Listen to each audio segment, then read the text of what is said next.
Hemos quedado, vamos a leer de Génesis del capítulo 12, versículo 7 hasta el versículo 20, o hasta el final del capítulo, mejor dicho.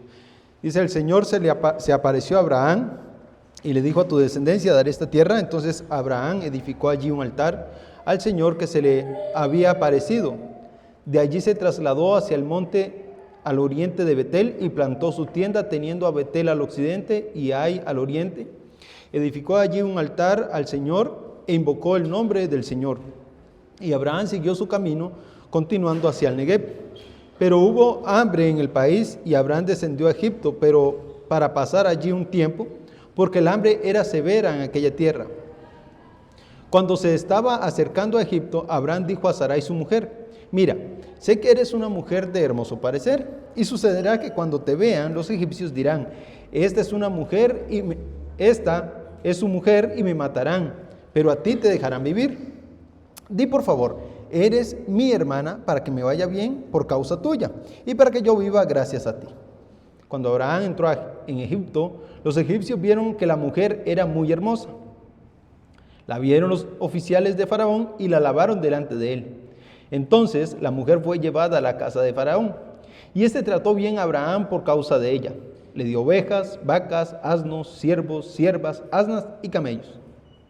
Pero el Señor hirió a Faraón y a su casa con grandes plagas por causa de Sarai, mujer de Abraham. Entonces Faraón llamó a Abraham y le dijo: ¿qué es esto que me has hecho? ¿Por qué no me avisaste que era tu mujer? ¿Por qué me dijiste: es mi hermana? De manera que la tomé por mujer. Ahora pues, aquí está tu mujer, tómala y vete. Faraón dio órdenes a sus hombres acerca de Abraham, y ellos lo despidieron con su mujer y con todo lo que le pertenecía. Padre Celestial, gracias por tu palabra, gracias por la libertad que tenemos de acercarnos a ti, Señor, por medio de Jesucristo, y la libertad que tenemos de congregarnos. Señor, gracias por que ahora nos hablas a través de ella. Ayúdanos a edificarnos, Señor, y a tener este momento aprendiendo acerca de ti. Te lo pedimos en nombre de Cristo Jesús. Amén. Hermanos, empezamos en el versículo 7, porque si bien nuestra porción de hoy es del 10 hasta el 20, hay algo que se nos queda en el versículo 7 que la semana pasada por razones de tiempo no pude decírselos. Y es que en el versículo 7 vemos a Abraham levantando un altar. Ahí dice: entonces Abraham edificó allí un altar al Señor. Y en el versículo 8 nos vuelve a decir: edificó allí un altar al Señor e invocó el nombre del Señor.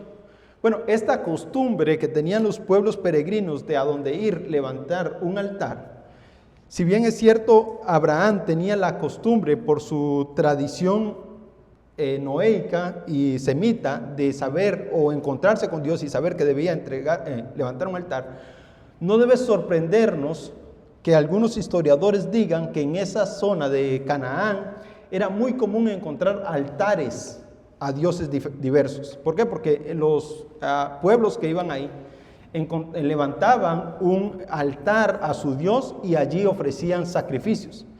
La diferencia radica esencialmente en el sujeto de adoración, ¿verdad? O el objeto de adoración, como quiera verse. Entonces, en este caso, Abraham edifica un altar al Señor. Véase que la Nueva Biblia de las Américas dice Señor. Y esto no dice Jehová, como lo dice la Reina Valera 1960, o la Biblia textual que trae el tetragramatón Yahweh ahí. Y esto tiene que ver por una cuestión de la traducción Nueva Biblia de las Américas, que tomó la decisión de usar la tradición rabínica para traducir las escrituras. Cuando los judíos encontraban el tetragramatón, entonces levantaban una adoración a Dios, llamándolo Adonai, como Señor, y decían: bendito sea tu nombre en hebreo. Y entonces, por esta razón es que ustedes van a ver a los judíos ortodoxos en el Muro de los Lamentos, inclinando su rostro y adorando ahí. Bueno, en ese momento es que en la Torá se ha encontrado el nombre de Jehová, y ellos, incapaces de pronunciarlo correctamente para no usarlo de una manera vana, entonces bendicen el nombre del Señor. Dicen: Señor, bendito sea tu nombre, e inclinan su rostro. Por eso la Nueva Biblia de las Américas tiene esa tradición de traducir cada vez que aparece el tetragramatón como Señor, y lo traduce en Señor con todas las letras en mayúscula. Entonces, cada vez que usted encuentra Señor ahí, va a encontrar que ese nombre en otra traducción va a ser Jehová o Yahweh, si usted usa o lee la Biblia textual. Un dato histórico nomás, hermanos, para que sepan por qué aparece ahí. Bueno, volviendo al tema que nos compete, Abraham entonces viene y edifica un altar. La diferencia entonces que yo les decía de los altares que se están levantando ahí, radica en que los altares que se levantaban a Dios, por lo menos de parte de Abraham y sus primeros descendientes, carecían, escuche esto, carecían de una imagen. No tenían imagen. No se levantaba, se ponía el altar y encima del altar se ponía una estatua o una imagen de acera, o se ponía una piedra que representaba al Dios. Y esto es importante porque Abraham es hijo de su cultura. No podemos desligar a Abraham de la cultura que lo rodea. En ese sentido, la adoración de Abraham era muy particular, porque adoraba a un Dios invisible. En ese sentido, la adoración de Abraham estaba dirigida al Dios invisible. Entonces, solo se levantaba el altar, se hacía el sacrificio, pero a ojos de todo el pueblo no había un Dios o un objeto de adoración. Interesante, ¿verdad? Dato curioso de cómo se movían los pueblos paganos en esa tierra. Bueno, la cuestión aquí no es si se podía levantar un altar a Dios o no, la cuestión es dónde estaba el corazón de Abraham. La semana pasada les decía yo, es fácil levantar altares en el exterior, pero lo difícil es tener el altar en el corazón, adorar a Dios desde el corazón. Es muy particular que los cristianos tengamos a Dios y tengamos un lugar donde reunirnos como lugar de adoración, y muchas veces parece que no tenemos a Dios en el corazón, no tenemos ese lugar de culto desde el corazón. Bueno, Abraham va a padecer de esto y lo vamos a ver ahora sí, en lo que resta del capítulo, en el versículo 10 hacia adelante, para ver cómo Abraham reacciona a las circunstancias que le rodean, pareciera sin tomar cuenta a Dios. Pareciera sin tomar en cuenta la benevolencia de Dios. Y Abraham toma una decisión que también tiene que ver con las circunstancias que lo están rodeando. Y estas circunstancias también tienen que ver con la necesidad que ellos tienen. Entonces vamos a ver, creo que debo encenderlo primero. Vamos a ver la necesidad de lo que pasó, vamos a hablar de Egipto, el pecado, las consecuencias, algunas conclusiones de lo que sucedió y algunas lecciones prácticas para nuestra vida. Eso es lo que vamos a ver en este texto. Así que vamos allá, la necesidad. Bueno, la necesidad nos dice la Biblia que hubo hambre en el país. Génesis capítulo 12, versículo 10 dice, pero hubo hambre en el país. Lo que estaba pasando es que en la era patriarcal, como dice el texto, entre 2100 y 1800 antes de Cristo, había pastos, pero estos pastos también eran quemados por grandes ráfagas de vientos. Así como tenemos el día de hoy, estos vientos secan el pasto y traían mucha arena del desierto y la depositaban en los sectores de agricultura.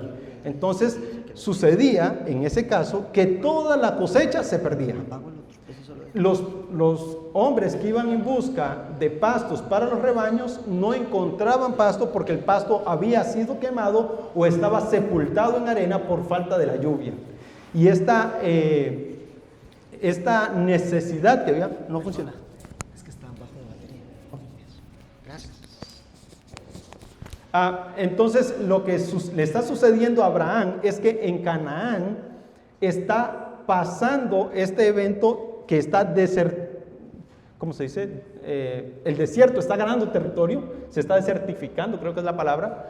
Entonces, el desierto está ganando territorio, las ovejas están muriendo, la cosecha ha perecido y entonces por eso se dice que hay hambre en la tierra. Mesopotamia, Siria y Palestina eran muy fértiles por algunas épocas, pero cuando la lluvia paraba, había partes que se secaban, eran muy dependientes de la lluvia. Este es el contexto histórico. Entonces, las hambrunas, hermanos, no es una cuestión rara en la en el desarrollo de la historia. De hecho, vamos a ver este constante hambre en la tierra, ¿verdad? Y los pueblos migrando de un lugar a otro. Dijimos que la migración de Génesis, capítulo 12, versículo 4, fue una migración extraordinaria. ¿Por qué? Porque no se registra que hubiese grandes pueblos trasladándose hacia Canaán, ni se registra grandes pueblos migrando de un lugar a otro. Lo que sí se registra en el versículo 10. Al parecer, esa hambre no solo la padeció Abraham, sino que todos los pueblos que rodeaban, que la mayoría eran personas que dependían mucho de la ganadería, tenían esta necesidad de trasladarse. Esta hambruna la van a vivir otros personajes en las Escrituras y vamos a ver cómo estos procesos de necesidad Dios los utiliza también para su pueblo. Bueno, existe en Egipto, o más bien no existían sistemas estatales de distribución de alimentos como en Egipto. Y la razón es porque no había un estado como tal. Cuando hablamos de Egipto, hermanos, muchas veces pensamos en Egipto, no sé cómo pensarán ustedes en Egipto, pero ustedes deben pensar en la época abrahámica en Egipto como una metrópoli, como una ciudad. Probablemente ya tenía, o es históricamente comprobable, que ya tenía las pirámides establecidas y que Abraham pudo ver esas pirámides.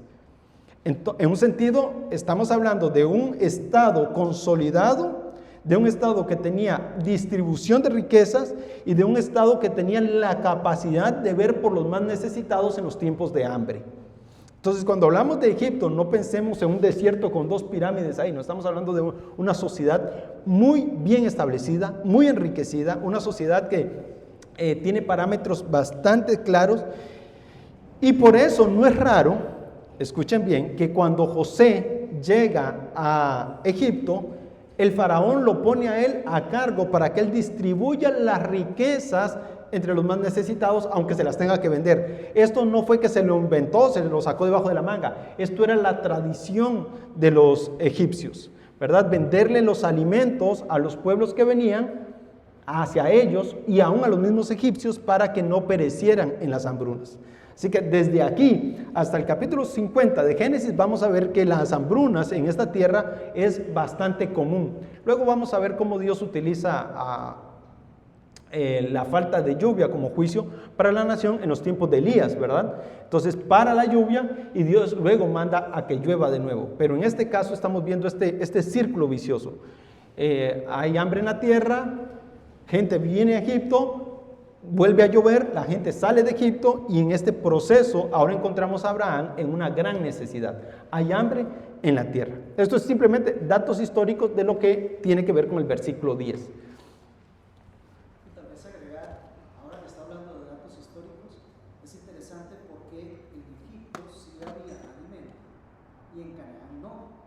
Entonces, hace un rato mencionabas, tanto Mesopotamia como toda la región de Canaán tenían ríos, o sea, en teoría, pues, ¿por qué en Egipto sí y en Canaán no? Y eso tiene que ver con un tema muy geográfico, ¿verdad? Bueno, por un lado, Egipto tiene el delta del Nilo, que entonces hay muchas afluentes, pero hay un dato interesante: el Nilo es de los pocos ríos en el planeta que corre de sur a norte. De sur a norte, en forma contraria a la mayoría de ríos del planeta. Porque pasa lo siguiente: casi todos los ríos vienen de arriba hacia abajo, literalmente. Pero en Egipto pasa que como Egipto es alto, las montañas, entonces resulta que el agua más bien corre en sentido inverso. Y entonces cuando aquí hay sequía, al otro lado es todo lo contrario, hay abundancia de aguas. Porque siempre vienen corriendo hacia el lado contrario. Entonces, es algo interesante que Egipto casi siempre se llegue como el país que auxilia a los demás, porque siempre tiene abastecimiento. Y aún el día de hoy usted logra ver el Nilo y los deltas que tiene en esa región de ahí, donde estaba José, que precisamente son regiones o tierras muy fértiles y de necesidad de mucho trabajo tecnológico. Diferente a Canaán o diferente a la región de Israel, ¿verdad? Entonces, tal vez ese tema... Ya vamos a llegar ahí. Ok. Ok, ya vamos a llegar ahí. Está bien, gracias por el aporte. Ya casi les muestro un mapa, hermanos, para que veamos esto, cómo funciona. Bueno, Canaán era una tierra vulnerable, esto debemos saberlo. Dios manda a Abraham a una tierra sumamente vulnerable. Hasta el día de hoy los judíos han intentado que llueva ahí. Han bombardeado las nubes, han hecho crecer nubes para que luego caiga agua sobre ellos, porque es una tierra que depende de las lluvias tempranas o de las lluvias tardías. Esto es como que, pensemos en Costa Rica, ¿no? En Costa Rica empieza a llover desde mayo más o menos hasta noviembre. Lógicamente en todo el país no llueve la misma cantidad. Hace unos años aquí en San Ramón pasó un fenómeno y es que llovió mucho en mayo y luego empezó a llover muy poco y luego llovió mucho en noviembre. Esa época, bueno, piensen que así sea siempre era así en Canaán. Llovía unos pocos días al principio del invierno y unos poquitos días al final. Y el resto era desértico y sigue siendo desértico. Esas lluvias tempranas y tardías era lo único que les iba a caer. Si por algún evento de la naturaleza, alguna circunstancia meteorológica, paraban esas lluvias tempranas o esas lluvias tardías no llegaban, entonces el desierto ganaba territorio. Y eso es la tierra que Dios le ha prometido a Abraham. Ahí hay una cita de Deuteronomio 11, 10 al 12.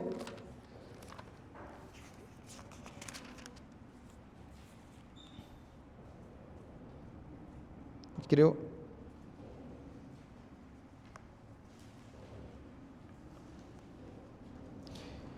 Deuteronomio 11, ¿qué dice? Dice, porque la tierra a la cual entras para poseerla no es como la tierra de Egipto donde ustedes vinieron, donde sembrabas tu semilla y la regabas con el pie como una huerta de hortalizas, sino que la tierra a la cual entran para poseerla, tierra de montes y valles, bebe el agua de las lluvias del cielo. Es una tierra que el Señor tu Dios cuida. Los ojos del Señor tu Dios están siempre sobre ella, desde el principio hasta el fin del año. Vean que el mismo Señor dice, ¿verdad? ¿Cómo es esa tierra? Montes, arena, desierto, pero el que la cuida es el Señor.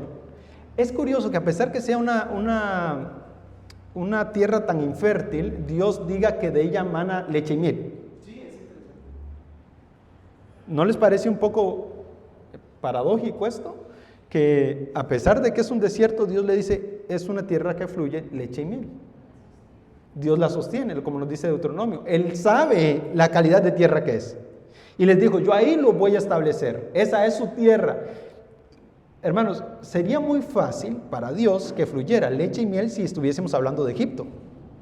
Porque en Egipto tiraban la semilla, la enterraban, le echaban un puño de tierra y crecía. Literalmente lo que nos está diciendo el texto. Yo no sé, aquí en Costa Rica existen malas hierbas. Una de esas es sí, el moriseco. No, ¿cómo se llama esto? Hay unas plantas, hierbabuena. La hierbabuena usted la tira, donde la tire, ahí crece. Yo no sé qué tiene eso. La hierbabuena usted la tira un poco de tierra y crece. O la caña india. La caña india usted corta un pedacito, la tira y crece. Eso no necesita tierra, hasta en el asfalto crece. Yo no sé cómo hace el Señor con eso. Bueno, imagínense eso. Si Dios le hubiese dicho a Abraham, te voy a dar Egipto, que es una tierra que fluye leche y miel, pues, a ver, ahí sale un gran río, ahí están los deltas. ¿Qué va a hacer de eso? Pero al decirle, mira, te voy a dar una tierra que fluye leche y miel, que es un desierto, que está montañoso, rocoso, para que Dios diga que va a fluir leche y miel, tiene que ser un milagro. Tiene que ser algo maravilloso, majestuoso. Tiene que estar los ojos de Dios sobre esa tierra. Y es lo que Dios promete en Deuteronomio, lo que Dios le dice a Moisés en Deuteronomio. Sobre esa tierra están puestos mis ojos y yo la cuidaré. Entonces ahí está el milagro, hermanos. Al igual que Dios iba a usar a Sara, una mujer estéril, para dar luz y una gran descendencia, iba a usar una tierra estéril para dar cobija a su pueblo. Datos bonitos. Interesantes del Antiguo Testamento. Entonces no tenía grandes ríos que garantizara un riego constante. También carecía de grandes cantidades de lluvia, como ya decíamos, y los grupos autóctonos, como el de Abraham, eran especialmente vulnerables porque ellos lo que andaban buscando eran los pastos para sus ganados. Entonces, cada vez que había una sequía, ellos eran los que sufrían. Esto explica entonces por qué el texto dice que hubo grande hambre en la tierra.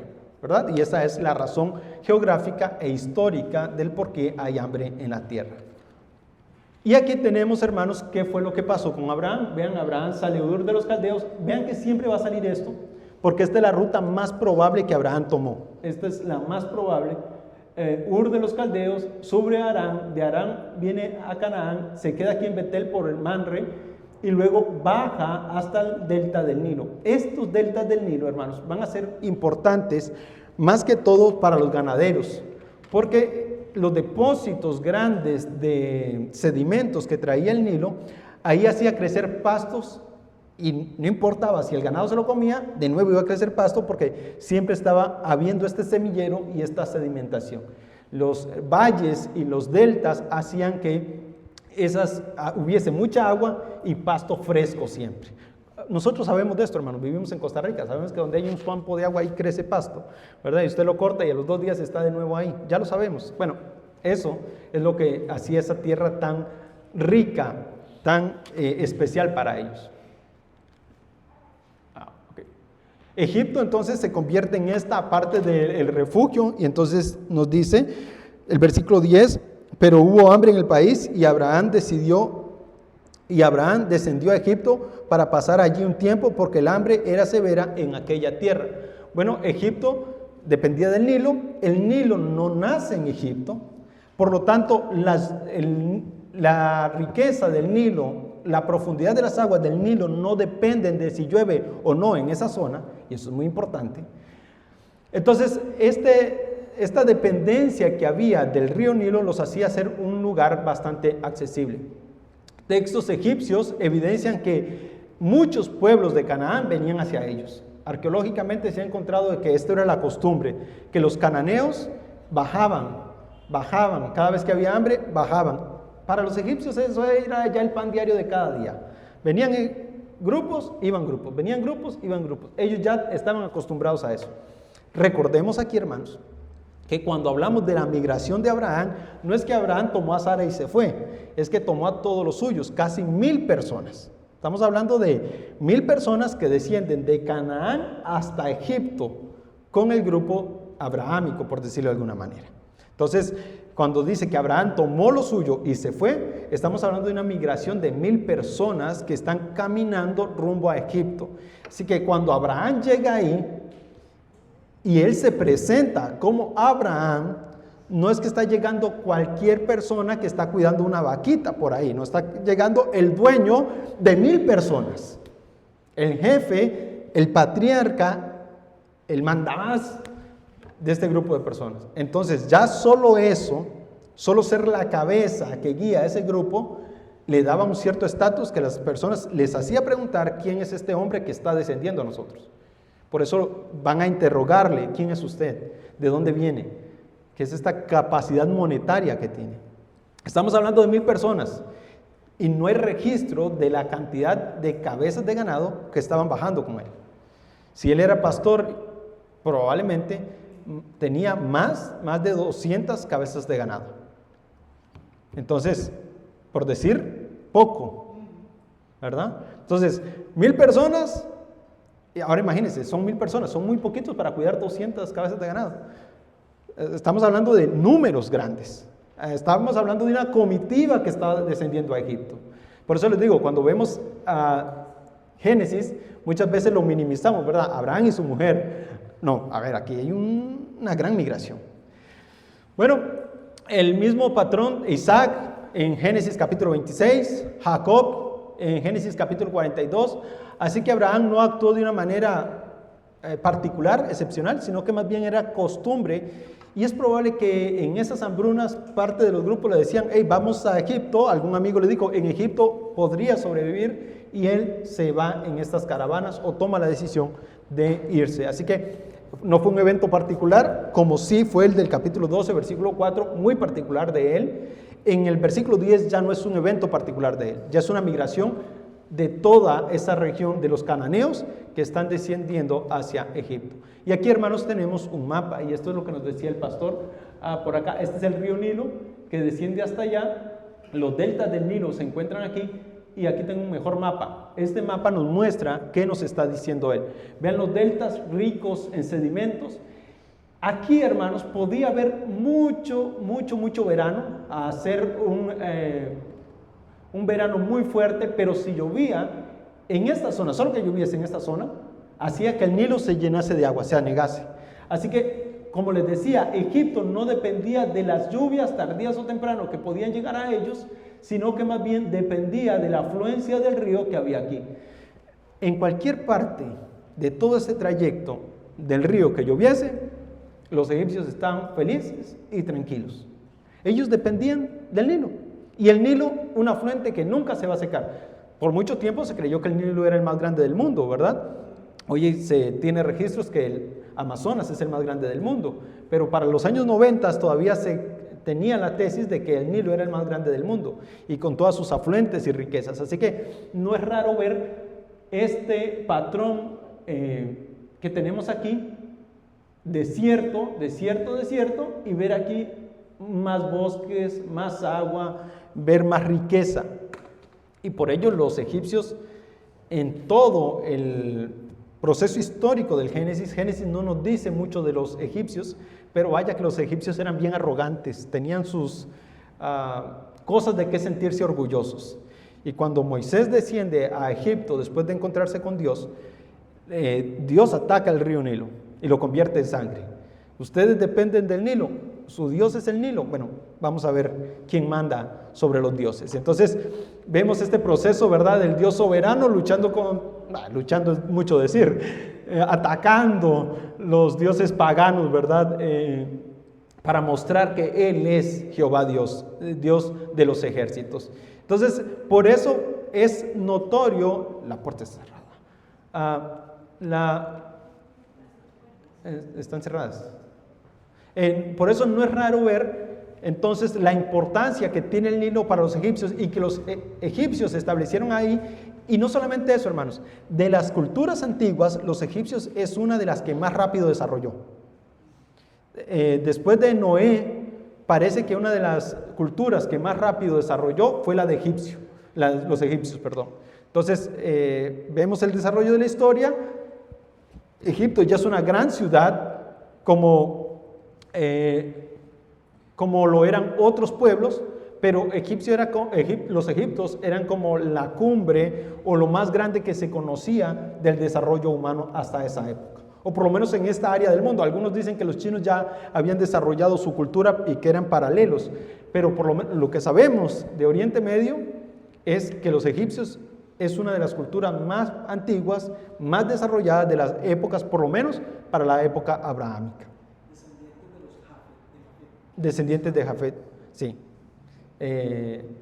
Luego vamos a hablar, cuando lleguemos al capítulo 12 de Génesis, ahí hay el capítulo 14, vamos a encontrar ahí algunos datos curiosos de los hijos de Noé, pero no nos vayamos hasta allá todavía.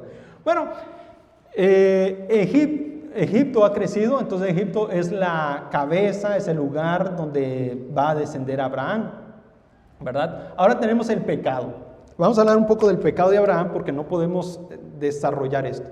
Antes de todo, hermanos, quiero decirles el punto número 3, es importante. La Biblia no señala el pecado de Abraham por lo menos. No dice, y esto desagradó a Jehová, y esto fue pecado ante los ojos de Jehová, pero las consecuencias sí nos hacen ver que no le agradó mucho a Dios lo que Abraham hizo. Entonces vamos a ver un poco acerca de ello.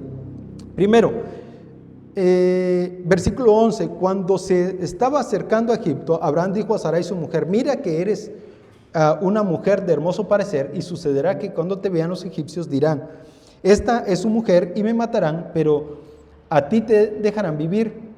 Di por favor que eres mi hermana para que me vaya bien por causa tuya y para que yo viva gracias a ti. Cuando Abraham entró a Egipto, los egipcios vieron que la mujer era muy hermosa, la vieron los oficiales de Faraón y la alabaron delante de él. Entonces la mujer fue llevada a la casa de Faraón y éste trató bien a Abraham por causa de ella. Le dio ovejas, vacas, asnos, siervos, siervas, asnas y camellos. Aquí vemos a un Abraham temeroso. Es raro ver a un hombre tan temeroso cuando Dios se le ha aparecido ya. Dios se le ha aparecido 2 veces, ¿verdad? Y le dice, vete de tu tierra y tu parentela y llega hasta Harán. Y luego se le vuelve a aparecer y le dice, vete de tu tierra y tu parentela, y él se va hasta Canaán. Y Dios le ha dicho, yo te bendeciré, haré una gran nación de ti, te bendeciré. Y no solamente eso, maldeciré a los que te maldicen, bendeciré a los que te maldicen. Tú serás una gran nación. Y si Dios ya le ha dicho eso, y en el versículo 7 y 8, vemos a Abraham levantando altares, ahora vemos a Abraham desconfiando, al parecer, de esa promesa de Dios, de la provisión divina. No solamente por huir de la tierra en la que debía estar, porque Dios le dijo que iba a ser una gran nación ahí con él, sino por desconfiar al punto de exponer a su esposa. Hermanos, este relato es bastante raro. Y cuando digo raro es porque no sé qué pasa con Abraham, qué estaba pensando él acerca de su vida y de la vida de Sara y su mujer. Porque Dios le ha dicho que va a darle una descendencia. Esa descendencia tiene que ser por su mujer, por Sara. Y Abraham prefiere que se lleven a su esposa antes de perder la vida. Yo no sé, en los que somos varones y estamos casados, debemos entender esto un poquito mejor. ¿No será que le habrá faltado un poquito más de celo a Abraham?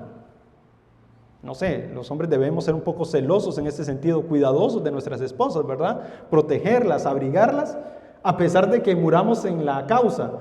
No, todo lo contrario, entregarlas para sobrevivir en el proceso. Bueno, esto nos muestra también un poco de la desconfianza que tenía Abraham en una promesa que todavía él no había visto. En un sentido, él está tomando una decisión lógica, pero no una decisión espiritual.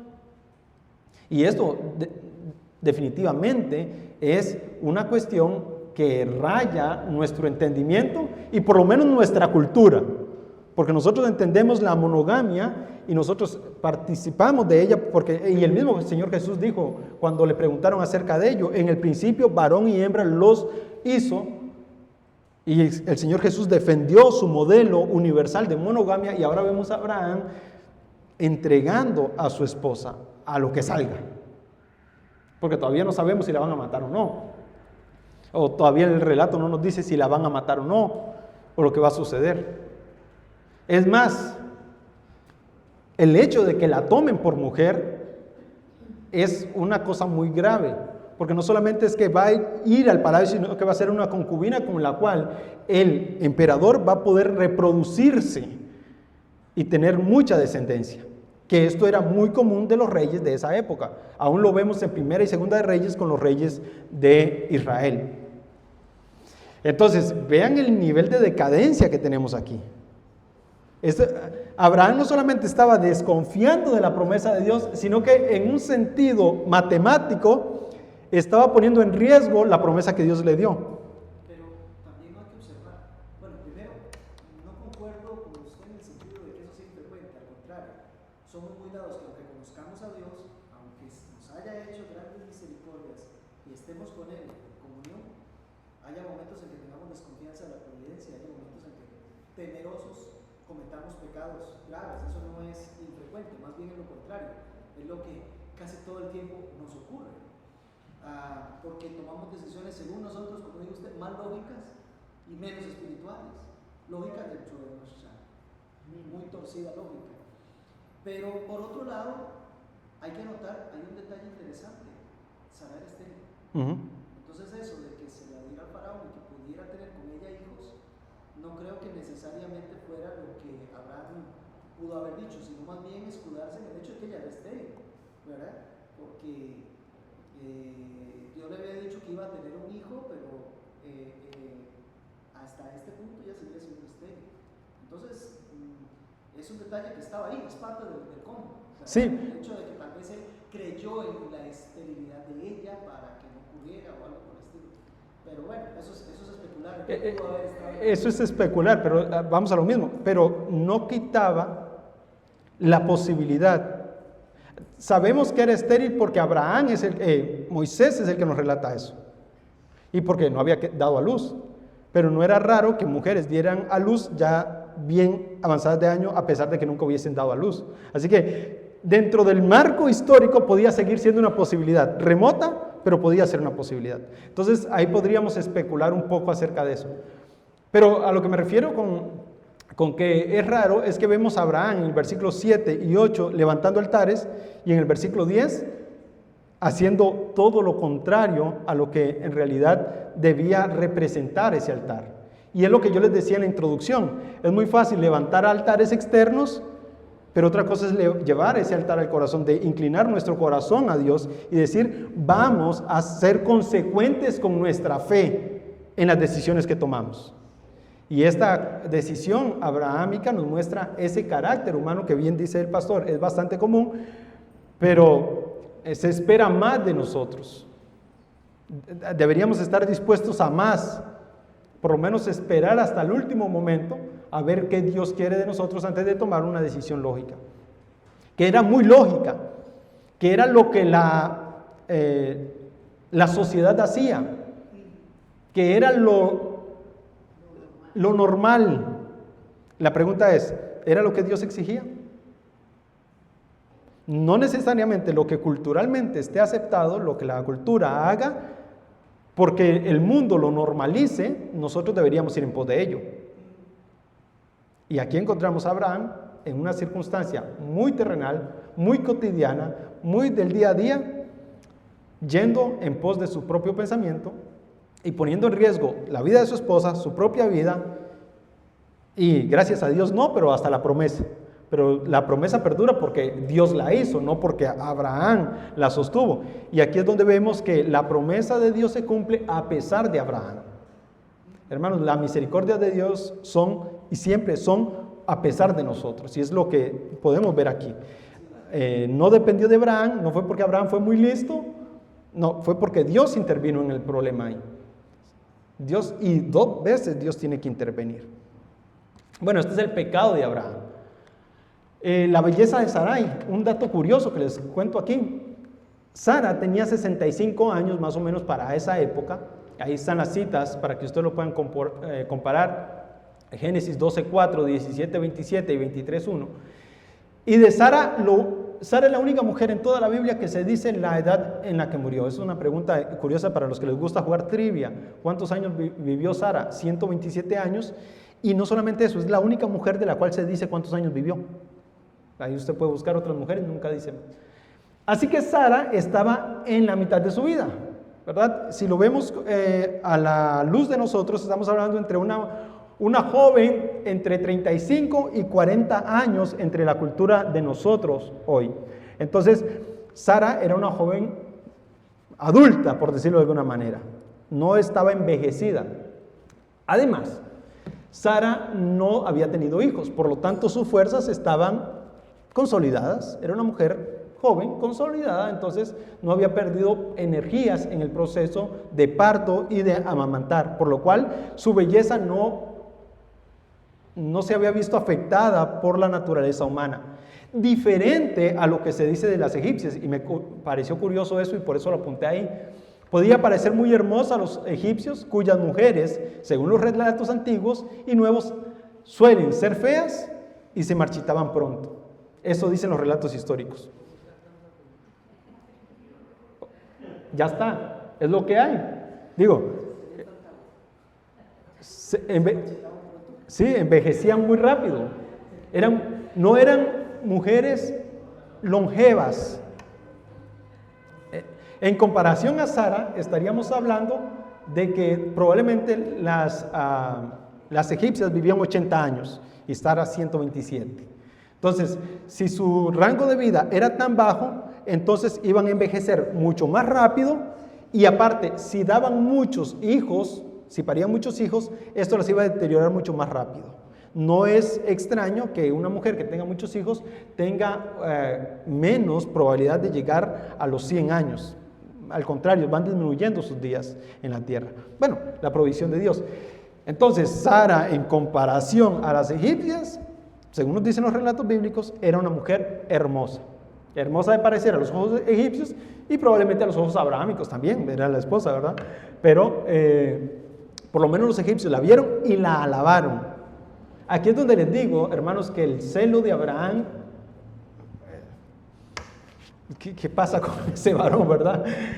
Ya que empiecen a piropear mucho a la esposa y uno estando ahí presente, Está bueno, ya sé que es hermosa, pero eso se lo digo yo. Ya sé, gracias. Ella también tiene dónde verse. Bueno, no sé, ¿verdad? Los que están casados, ¿verdad? No había espejos, pero se pulían metales donde las mujeres se podían por lo menos reflejar un poco, y en el agua también. Así que no teníamos espejos como los de hoy, pero al menos ellas podían saber que eran hermosas. No necesitamos que una multitud de egipcios venga a decirnos eso. Digo yo, pensando como hombre. No sé si algún varón piensa igual que yo o diferente a mí, pero al menos el pastor está de acuerdo. Y entonces vemos que Abraham desciende y empieza este asunto de que empiezan a darle a Sara este montón de cumplidos, ¿verdad?, acerca de su belleza. Abraham tenía miedo, y era lógico en un sentido humano, porque los sodomitas eran terribles y cuando veían a una mujer hermosa la secuestraban hasta el punto de matarla. Hermanos, eso lo tenemos en el libro de Jueces también, cuando la mujer de Levita entra a la tierra de Benjamín. ¿Y qué hacen ellos? Toman a su concubina y la matan en el proceso de estarla violando, ¿verdad? Entonces, ese carácter tan maligno probablemente era el que Abraham tenía temor de que le pasara a él y a su esposa, que lo tomasen a él y lo matasen, y a su esposa también. Entonces, tal vez quería escapar del peligro de ser asesinado a causa de la belleza de su mujer, y de que también le quitaran a su mujer la vida, porque al ser él un hermano, él tenía derecho legal de un dote, entonces podían comprarle a su hermana, literalmente. Entonces le daban ganado, le daban riquezas y se llevaban a la muchacha o a la hermana en este caso, y entonces eso hacía que los dos pudiesen sobrevivir antes de ser muertos a causa del pecado que pudiese haber ahí. Y esa es la circunstancia que rodea el contexto histórico de la decisión abrahámica. ¿Lo justifica? De ninguna manera, no lo estoy justificando, simplemente les estoy explicando por qué Abraham pudo haber tomado esa decisión. En todo caso, si esa fue la razón por la cual Abraham tomó la decisión, podemos decir una vez más que le faltó confianza en el Dios Todopoderoso que puede defender su causa, ¿verdad? Puede ser, hermanos, y esto es un punto muy válido a la hora de la consejería bíblica, y el pastor que da más consejería bíblica que yo lo sabe. Usted puede justificarme de 1000 maneras su pecado y darnos 1000 razonamientos del por qué cometió el pecado, pero en el fondo siempre vamos a decir es pecado. Es más, hay gente que hasta quiere sacarnos las lágrimas de contarnos su vida, del por qué tomaron esas decisiones. Mire, es que usted no sabe, y lloran y ok, es pecado. Podemos llorar con usted por las circunstancias, pero sigue siendo pecado. Podemos dolernos de sus circunstancias, sí, pero sigue siendo pecado su decisión.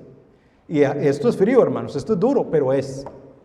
Y esto es parte de una consejería bíblica, espiritual. No conmovernos por los motivos sin tomar en cuenta el pecado. Es pecado a pesar de las circunstancias. Y lo sabemos, hermanos, debemos saberlos. Así que si algún día viene a consejería, piense primero qué va a decir delante de Dios antes de decirlo delante de los humanos. Porque en el fondo, si es pecado delante de Dios, las circunstancias no importan. Y eso podemos aprender de Abraham. El pecado de Faraón, bueno, el pecado de Faraón es castigado. Aquí sabemos que es pecado porque Dios empieza a castigar. Y se nos dice que vinieron plagas sobre Faraón, dice el versículo 18, pero el Señor hirió a Faraón y a su casa con grandes plagas por causa de Sarai, mujer de Abraham. Hermanos, ¿qué plagas es especular? Nadie puede registrarnos alguna plaga, alguna enfermedad, algunos tumores, no sabemos, realmente no sabemos. Lo que sí sabemos es que esas plagas vinieron sobre Faraón. Y entonces Faraón de alguna manera se da cuenta de que la razón es por Abraham. Y aquí sí se especula bastante. Puede ser, número uno, que los hechiceros hayan consultado y que le hayan dado razón de, mira, echaron suertes y la suerte cayó sobre Sarai y entonces así se dieron cuenta. Esa puede ser una razón. O la otra razón puede ser que Dios se le haya aparecido a Faraón en sueños.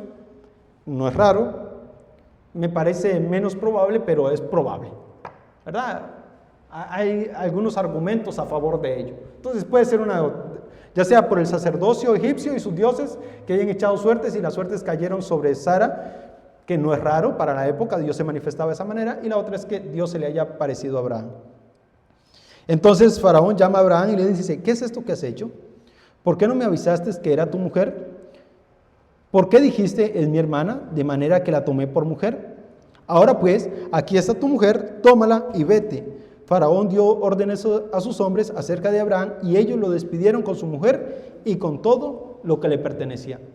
Vea este texto, hermanos, las consecuencias. Primero, Sara es llevada como concubina a la casa de Faraón. Dios juzga a Faraón y luego la mentira de Abraham es puesta en evidencia.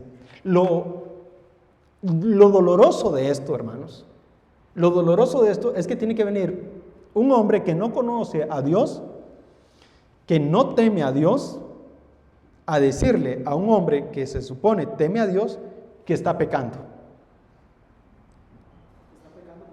Que está pecando contra Dios. Que está faltando a Dios. Que es un mentiroso. Y curiosamente encontramos a Abraham callado, no encontramos respuesta. O por lo menos Moisés no registra nada de esa conversación ahí, de cómo pudo Abraham defenderse. ¿Qué defensa iba a plantear, hermanos? ¿Qué defensa va a plantear si un egipcio se ha dado cuenta que le ha mentido en la cara, que Dios lo ha juzgado a causa de él y que sobre todo él debería estar honrando al Dios que de alguna manera lo ha librado de que Faraón cometa un pecado mayor? El silencio de Abraham es abrumador. Es como, bueno, me agarraron. Y luego Abraham es echado de Egipto. Con todo lo que tiene. Con todas las riquezas que Faraón le había dado. De alguna manera, a pesar de que Abraham había pecado contra Dios, Dios lo siguió bendiciendo. Es como, ok, llévate tu ganado, ya te lo dimos, llévate tus camellos, llévate tus asnos, llévate tus asnas, llévate tus esclavos, pero vete de nuestra tierra. Vete de nuestra tierra. Y algo que Moisés no nos dice tampoco es que la hambruna ya haya terminado para esta época. Puede ser que sí, puede ser que no, pero independientemente de eso, Dios expulsa a Abraham de una tierra a la que él no lo había mandado. Y usa a Faraón para decirle, vete. Si, hermanos, todavía existía hambre en la tierra, cuando esto sucede, entonces Dios iba a sostener a Abraham a pesar de la hambruna. Y Dios le iba a mostrar eso a Abraham. Bueno, las consecuencias del pecado. Bueno, lecciones prácticas para nuestras vidas, hermanos. Número 1, Abraham estaba descubriendo que estar en el lugar designado por Dios no nos exime del sufrimiento. Muchas veces nosotros pensamos que estar en la voluntad de Dios, haciendo lo que Dios quiere que hagamos, inclinados en adoración hacia Él, nos exime de las circunstancias, del pecado que tenemos las marcas y de este mundo. Hermanos, no. Y muchas veces reclamamos, Señor, pero si yo estoy haciendo tu voluntad, mírame qué santo que soy, qué bueno que soy. Todavía estamos en un mundo caído y tenemos que llevar las marcas de nuestros pecados, hermanos. Y eso es así, tenemos que entender que muy a pesar de estar haciendo la voluntad de Dios, esto no nos exime de sufrir las consecuencias de nuestro propio pecado y el pecado adámico. Así que no tenemos la libertad para preguntarle a Dios, ¿por qué Dios? Porque ser santos no nos elimina el sufrimiento de esta tierra. De hecho, Pedro les dice a los hermanos que ellos están muriendo, poniendo la esperanza en la redención que es en Cristo Jesús y que se gozan en los sufrimientos. Santiago nos habla de el gozo en el sufrimiento, pero es adoren a Dios a pesar del sufrimiento, ¿verdad? Eso es muy importante. Abraham perdió la oportunidad de descubrir que el Señor podía proveer una tierra y un alimento necesario para él. Pudo haberse quedado ahí y depender más de Dios y decir, bueno, Dios, yo esperaré en ti. Como Job, ¿verdad? Aunque tú me matares, yo seguiré confiando en ti. Bueno, le faltó esa gota tal vez quizá a Abraham y se dejó llevar por la sociedad y por las circunstancias que lo rodeaban y lo que el mundo estaba haciendo y lo que parecía más lógico a los ojos de él. La mano del Todopoderoso hace entrar en razón a los tiranos y a veces los creyentes por medio de los incrédulos. Dios le habla a los tiranos y a veces tiene que hablarnos a los creyentes por medio de los incrédulos, por medio de los que no temen a Jehová. Hermanos, Dios no nos va a dejar perecer y Dios no nos va a dejar hundirnos en lo más profundo de nuestro pecado sin advertirnos primero. Y Dios va a evitar que nosotros caigamos en lo más profundo del pecado. Y va a utilizar cualquier herramienta. En este caso detuvo el pecado de Faraón y a Faraón lo llevó a corregir el mal comportamiento de Abraham. Bueno, y la gracia salvadora de Jehová o de Dios humilla a Abraham, tanto que reconoce en el silencio su culpa de haber ocultado al rey de Egipcio la verdad sobre la relación que tenía con Sarai. Entonces aquí vemos que de alguna manera Dios está humillando a Abraham diciéndole, tú debiste haber dicho la verdad, y no vemos a Abraham respondiendo. En el próximo relato que vamos a ver que Abraham hace lo mismo, él sí habla, pero en este no. Curiosamente aquí guarda silencio mejor. Abraham, hermanos, merecía que los egipcios lo mataran por haber atentado contra ellos. Sí, porque dice que fueron castigados por Dios con grandes plagas. Entonces, ya se dieron cuenta de dónde venían esas plagas. ¿Quién estaba atentando contra los egipcios? Era el mismo Abraham.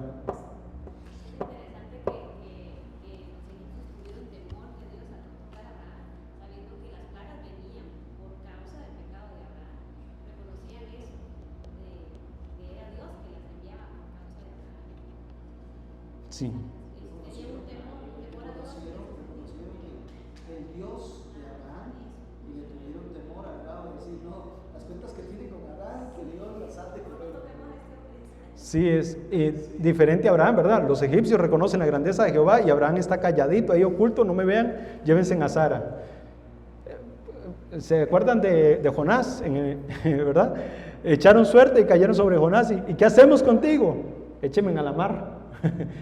Tuvieron temor. Y dice que hicieron votos y luego cumplieron esos votos esos hombres. Ustedes saben el miedo de esos hombres en la mar, hablando de Jonás, que Jonás les dijo, yo soy el Dios, un siervo del Dios que creó el mar y la tierra. ¿Y qué estaba embravecido contra ellos? El mar. Este mar es creación del Dios que yo sirvo. Y no, hagamos algo con ese hombre, ¿qué hacemos? Échenme a la mar. Échenme a la mar. Bueno, ahí vemos a Abraham haciendo algo parecido, ¿no? Vean a ver ustedes qué hacen.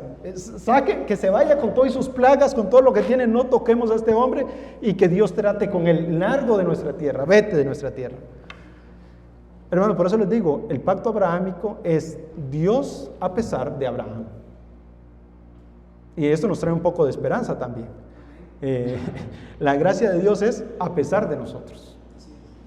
Sí es raro, se lo voy a decir de nuevo, es raro que nosotros pequemos conociendo a Dios y que el Espíritu Santo more en nosotros. Es decir, no es raro en la cuestión de que no se haga constantemente, es que no debería ser la constante. Si decimos servir al Dios de los cielos, a Jehová Dios, al Dios eterno, a Cristo el Señor, deberíamos vivir en relación a ello. Deberíamos ser consecuentes con esa realidad. Si decimos que el Espíritu Santo mora en nosotros, ahí debería estar el altar de nosotros, en nosotros, para Dios, para que adoremos a Dios donde sea que vayamos, porque nuestra adoración no es un evento, es una forma de vivir, es nuestra razón de vivir. Adoramos al Dios verdadero. Pero cuando cambiamos el altar interno por un altar externo, entonces nos volvemos hipócritas. Vivimos como queremos y luego venimos a un lugar a presentar adoración. Y esto fue lo que le preguntó alguna mujer al Señor, ¿dónde debemos adorar?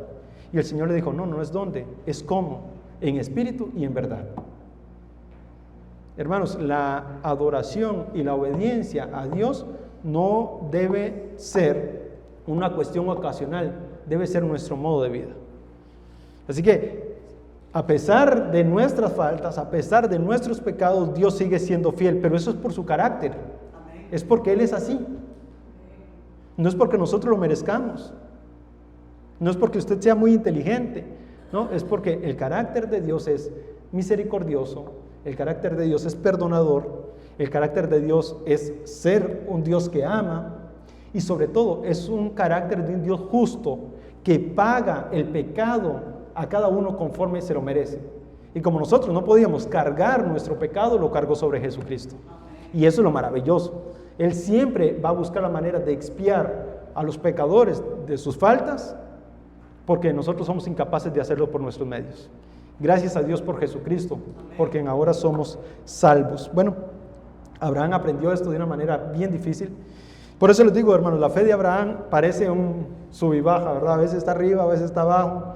Y ahí vamos a ir viendo cómo Dios se mantiene en esta tierra. Así que vamos a entrar al capítulo 13, si Dios lo permite, la próxima semana, y ver cómo Dios sigue haciendo su obra en la vida de Abraham. Hermanos, ¿alguna pregunta? ¿Alguna afirmación?